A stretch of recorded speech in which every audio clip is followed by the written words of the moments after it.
오늘 우리에게 주시는 생명의 말씀은 시편 23편 1절에서 6절 말씀입니다. 할렐루야. 오늘 이 아침에도 들려지는 말씀이 우리 모두에게 축복이 되어지기를 원합니다. 시편 23편은 많은 성도들이 좋아하고 또 암송하고 있는 말씀입니다. 또 이 말씀을 묵상하면서 위로를 받고 힘을 얻기도 합니다. 영국의 한 유명한 성우가 연회장에서 명예훈장을 받게 되었습니다. 식사 후에 사회자가 성우에게 이렇게 부탁을 하는 겁니다. 당신은 그 좋은 목소리로 시편 23편을 낭송해 주면 좋겠습니다. 성우니까 얼마나 목소리가 아름답겠습니까? 사회자가 시편 23편을 낭송해 달라고 부탁을 했습니다. 그때 성우는 이렇게 말합니다. 좋습니다. 제가 23편을 낭송한 다음에 오늘 이 자리에 연세 드신 한평생을 목회하신 목사님이 와 계시는데 제가 낭송한 다음에 목사님께서도 꼭 같이 시편 23편을 한번 낭송해 주셨으면 좋겠습니다 라고 부탁을 드리면서 성우가 그 아름다운 목소리로 시편 23편을 한 절 한 절 낭송하기 시작합니다. 그 시편 23편이 끝난 다음에 그 청중들이 우리와 같은 박수로 그렇게 기뻐합니다. 이어서 목사님이 낭송하시는데 성우처럼 아름다운 목소리는 아니었습니다. 연세가 드셨기 때문에 그 칼칼한 목소리로 한 절 한 절을 낭송하기 시작합니다. 여호와는 나의 목자시니 내게 부족함이 없으리로다. 그러자 그 자리에 있던 청중들 한 분 한 분이 감격의 눈물을 흘렸다고 합니다. 성우가 이런 말을 합니다. 저는 여러분의 귀를 울렸다면 한평생 목회하신 목사님은 여러분의 마음을 울렸습니다. 저는 시편 23편을 알고 있다면 목사님은 목자 되신 하나님을 알고 계신 분이었습니다.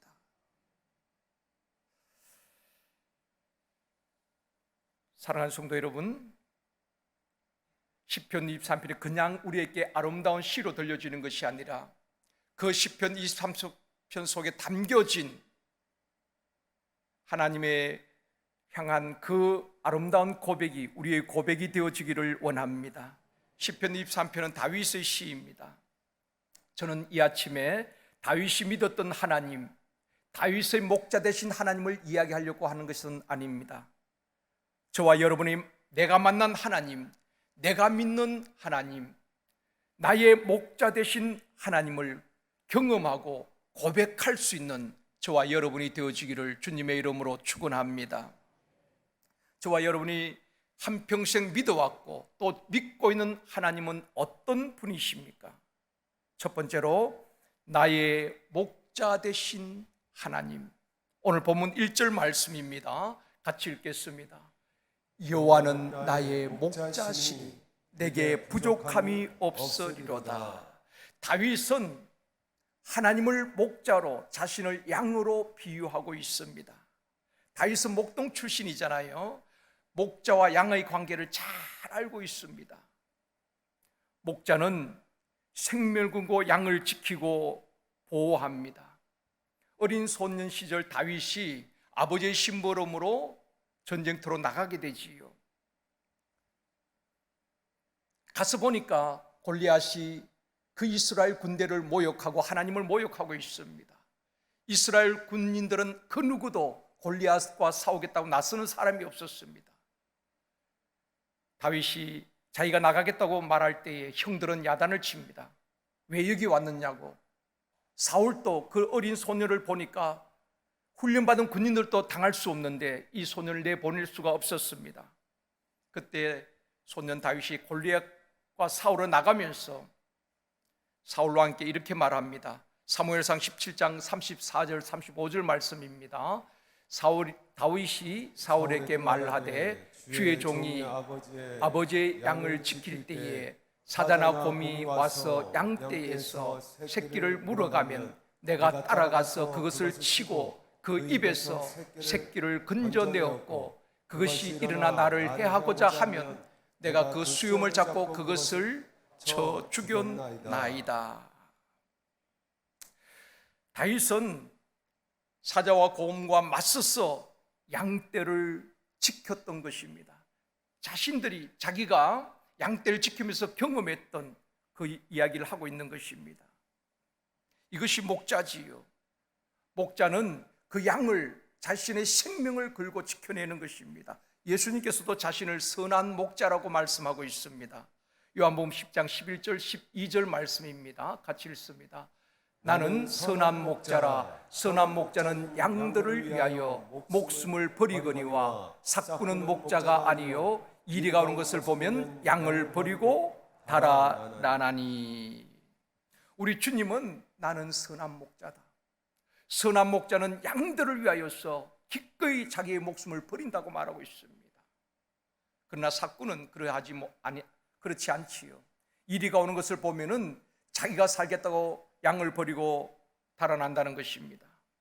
저를 포함한 우리 목회자들, 교회 감독자로 세우신 장로님들, 샘터 장님들, 교사님들, 우리 모두가 주님의 마음과 심장으로 성도들을 돌보며 샘터 가족들을 지키고 학생들을 양육하는 선한 목자 되어지기를 주님의 이름으로 축원합니다.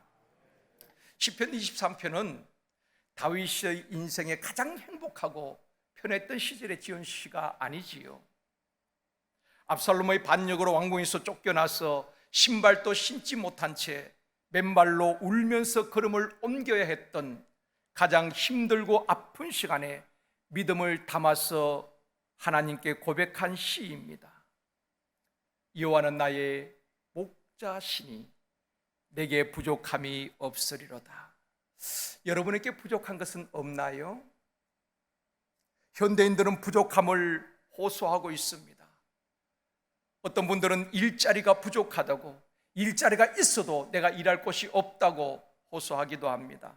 어떤 사람은 돈이 부족하다고, 지혜가 부족하다고, 믿음이 부족하다고, 어떤 분에게는 건강이 부족하다고, 사랑이 부족하고 감사가 부족하다고, 곳곳에서 부족하고 모자란 것을 호소하기도 합니다.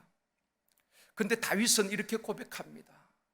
내게 부족함이 없다고 고백하고 있는 것입니다. 다윗이 정말 부족함이 없어서 부족함이 없다고 했을까요? 다윗이 정말 모자람이 없어서 모자람이 없다고 고백하고 있는 것일까요? 아니면 다윗이 위선적인 고백을 하고 있는 것일까요? 결코 그런 것은 아닙니다. 따지고 보면은 너무 부족한 것이 많지요. 모자란 것이 너무 많은데, 너무 힘들고 마음이 아픈데, 근데 위대한 고백을 담아내는 것입니다. 내게 부족함이 없으리로다. 그 이유가 무엇입니까? 여호와가 나의 목자가 되신다는 것입니다. 하나님이 나의 목자가 되시기 때문에, 생명 걸고 나를 지키고 보호하시는 목자가 되시기 때문에 내게 부족함이 없다는 것입니다. 지금 왕궁에서 쫓겨나서 처절한 걸음을 옮기고 있지만은 목자 되신 하나님이 함께 하신다면 반드시 다시 회복시켜 주실 것을 믿고 믿음의 고백을 담아내는 것입니다. 사랑하는 성도 여러분, 선한 목자 되신 하나님, 나를 지키시고 보호하시는 하나님이 경험되어질 때에 다윗처럼 여호와는 나의 목자시니 내게 부족함이 없으리로다 고백할 수가 있는 것입니다. 선한 목자 되신 여호와 하나님은 그의 양떼를 지키고 보호하시기 때문에 그런 것입니다. 다윗의 목자 되신 하나님이 저와 여러분에게 나의 목자로 경험되어지기를 주님의 이름으로 축원합니다. 나의 목자로 경험되어질 때에 내 상황이 어떠하든지 어떤 형편에 처하든지 결코 낙심하거나 절망하지 아니하고 그 하나님을 기대하면서 다시 일어나게 될 것입니다. 두 번째는 인도하시는 하나님임을 다윗은 고백하고 또한 저와 여러분에게 경험되어지기를 원합니다. 시편 23편의 배경에 대해서는 많은 성경학자들이 여러 가지로 해석을 하고 있습니다. 다윗이 사울과 함께 쫓기며 긴박한 세월을 보낼 때 지은 시라고도 말하기도 하고, 또 어떤 학자들은 압살롬의 반역으로 피난길에 지은 시라고도 말합니다. 다윗은 처절한 아픔과 배신 가운데에 이 시를 고백했다는 것은 분명한 것 같습니다. 자신을 힘들게 한 사울이나 압살롬에 대해서 이야기하고 있는 것은 아닙니다. 그 상황 속에서 지금 다윗은 자신을 힘들게 한 사울이나 압살롬에 초점을 맞추고 그 사람들 때문에 내가 지금 고난을 당하고 있다라고 말하고 있지 않습니다. 목자 되신 여호와, 나를 인도하시는 여호와에 대해서 지금 고백을 하고 있는 것입니다. 보통 사람 같으면 이렇게 말하겠지요.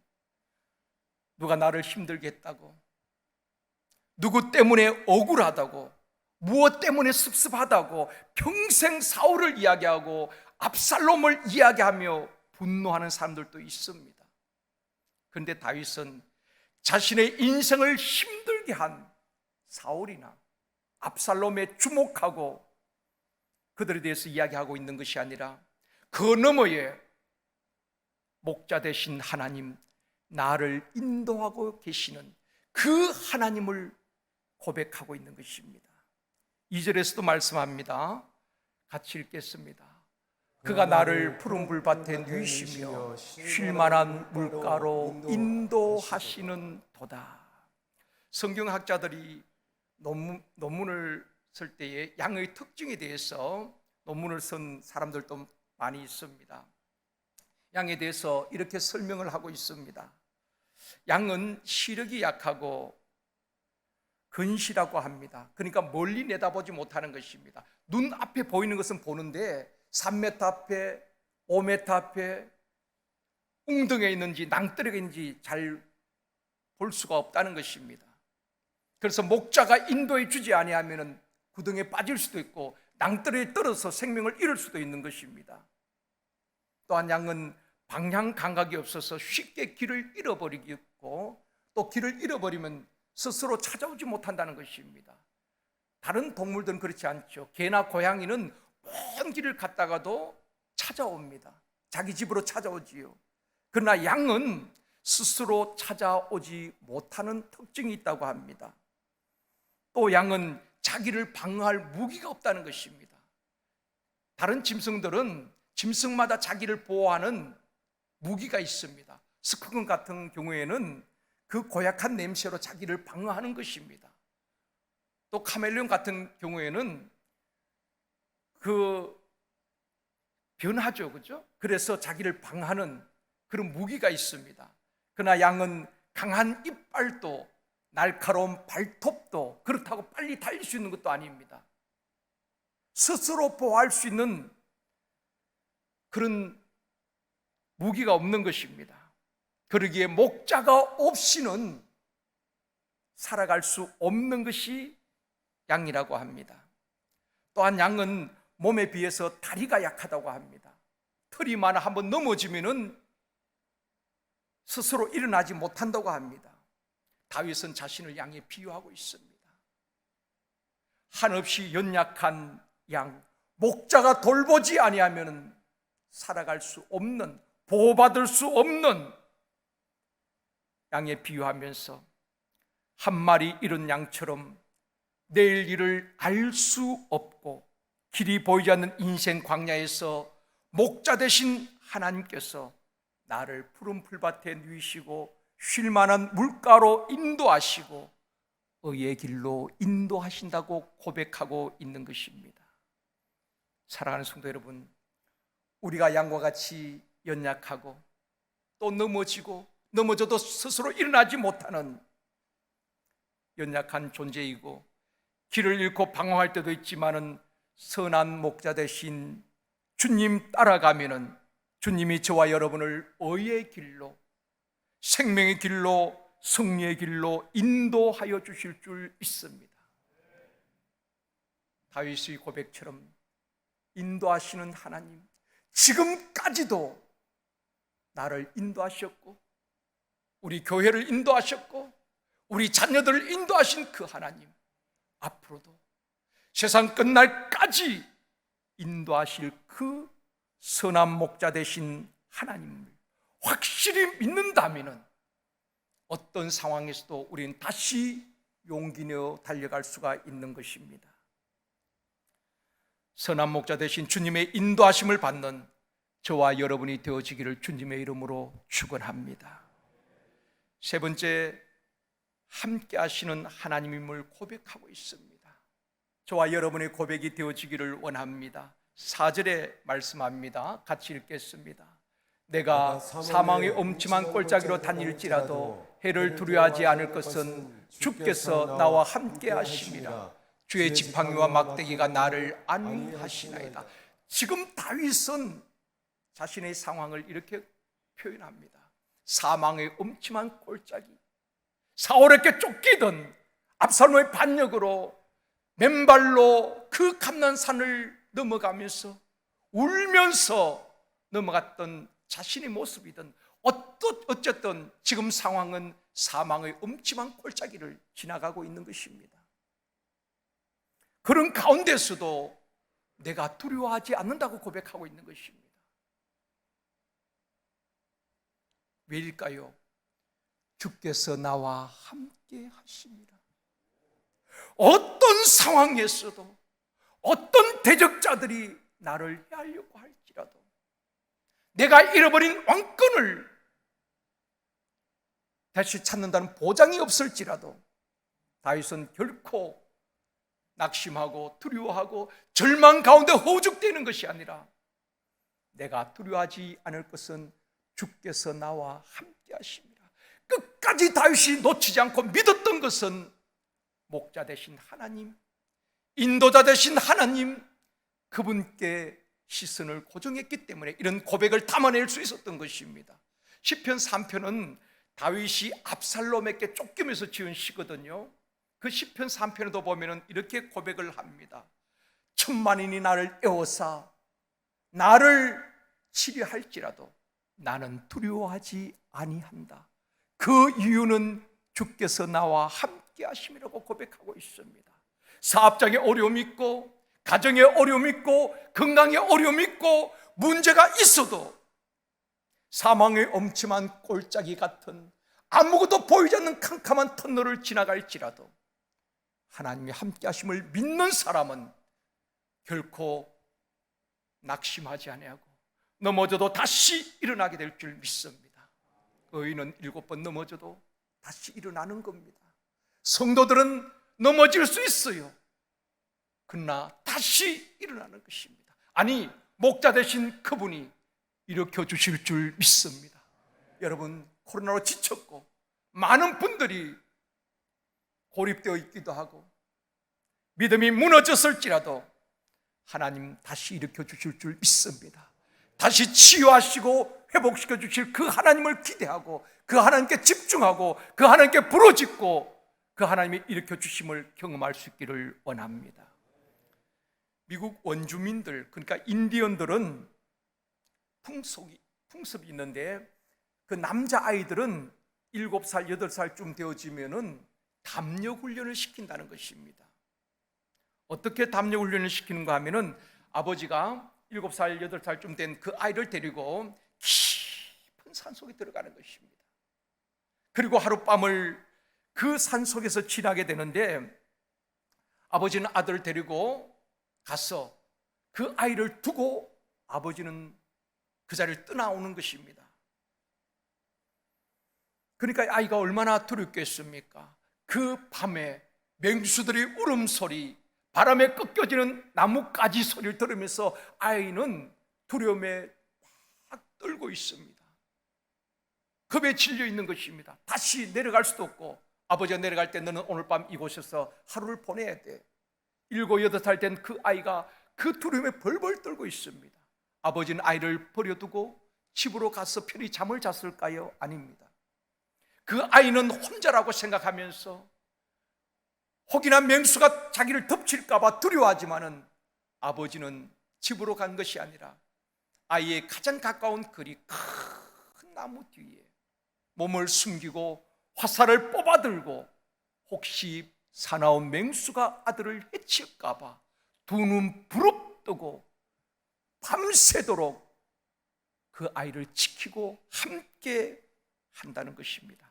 그렇게 담력 훈련을 시킨다고 합니다. 사랑하는 성도 여러분, 때로는 나 혼자인 것 같고 고립되어 있는 것 같고 외로움과 고독감에서 하나님이 보이지 않는 것 같아도 하나님은 약속대로 결코 우리를 혼자 내버려 두지 아니하시고 함께 하시는 줄 믿습니다. 우리는 무서움과 두려움 가운데서 어찌할 줄 몰라 하지만은 하나님은 우리에게 약속하셨습니다. 우리 주님께서는 세상 끝날까지 결코 너희를 버리지 아니하시고 함께 하시겠다 또 약속하셨습니다. 우리가 끝까지 붙잡아야 될 것은 상황이 아닙니다. 환경이 아닙니다. 오직 하나님의 말씀, 그 말씀을 붙들고 그 말씀을 묵상하고 그 말씀이 우리의 신비에 새겨지고 그 말씀이 경험되어질 때에 우리는 다윗처럼 고백할 수 있습니다. 여호와가 나의 목자가 되시고 여호와는 나의 목자가 되시니 지금 모든 것을 잃어버렸다 할지라도 두려워하지 아니하고 부족함이 없다고 고백할 수 있다는 것입니다. 이러한 위대한 신앙 고백이 다윗의 고백만 아니라 저와 여러분의 고백이 되어지기를 원합니다. 사랑하는 성도 여러분, 다윗의 목자 되신 하나님, 다윗을 인도하신 하나님, 다윗과 함께 하신 하나님은 동일하게 우리와 함께 하시고 우리의 목자가 되시고 진리의 성령으로 우리를 인도하시는 줄 믿습니다. 나의 목자, 나의 하나님으로 경험되어지기를 원합니다. 그래야 해서 부족함이 많은 이 시대에, 코로나로 인해서 외로움과 우울증에 시달리는 이 시대에 살아가고 있지만은 우리 모두가 사람이나 환경에 집중하고 주목하는 것이 아니라 하나님께 집중하고, 다윗은 자신을 힘들게 한 사울이나 압살롬, 그게 집중한 것 아닙니다. 그러면서 그들이 나를 힘들게 했다고, 그들 때문에 내가 이렇게 어려워졌다고, 그들이 나를 사망의 훔치는 골짜기로 밀어넣었다고 사울이나 다윗, 압살롬에 집중하고 그 이야기를 한 것이 아니라 그 너머에 하나님께 집중하고 여호와가 목자 되심을 고백하고 있는 것입니다. 부족함 많은 이 시대 속에 살지만은 여호와는 나의 목자시니 내게 부족함이 없으리로다. 입술의 고백이 아니라 우리의 깊은 마음에서 고백되어지는 우리의 신앙 고백이 되어지기를 원합니다. 다윗이 담아냈던 그 위대한 고백이 저와 여러분의 고백이 되어지기를 주님의 이름으로 축원합니다.